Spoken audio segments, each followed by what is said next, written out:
বিচার চাই আওয়াজ ছড়িয়ে পড়ছে রাজ্যের হাসপাতাল থেকে হাসপাতালে।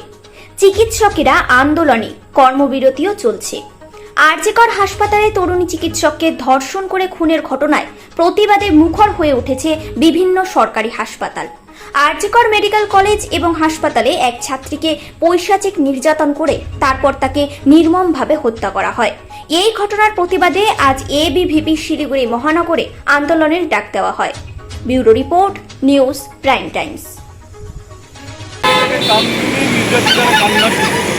আজকে কিছুদিন আগের পূর্বের ঘটনা, আরজিকর মেডিকেল কলেজ এবং হাসপাতালে যে ছাত্রী ডাক্তার রয়েছে তাকে যে নির্মমভাবে নির্যাতন এবং নারকীয়ভাবে যে হত্যা করা হয়, তার বিরুদ্ধে আজকে আমাদের এই আন্দোলন। আরজিকর মেডিকেল কলেজের ঘটনা আবার প্রমাণ করে দেয় যে বাংলার মায়েদের, বোনেদের অবস্থা কতটা বিপর্যস্ত, তাদের দশা কত বিপর্যস্ত হয়ে পড়েছে।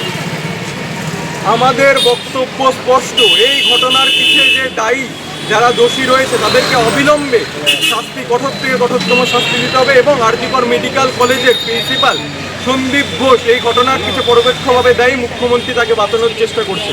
আমাদের দাবি, এই বিষয়ে অবিলম্বে সিবিআই তদন্ত করতে হবে এবং বাংলার স্বাস্থ্য ব্যবস্থার পরিকাঠামো যেরূপ ভেঙে পড়েছে তার ফলস্বরূপ আজকে এই ঘটনা। বাংলায় মহিলা মুখ্যমন্ত্রী থাকা সত্ত্বেও বাংলার মায়ের বোনেদের এই যে সুরক্ষা, তা বাংলার মানুষের কাছে লজ্জাজনক। আজকে এই ঘটনা শুধু বাংলা নয়, পুরো দেশের ছাত্র যুব সমাজের মধ্যে ছড়িয়ে পড়েছে।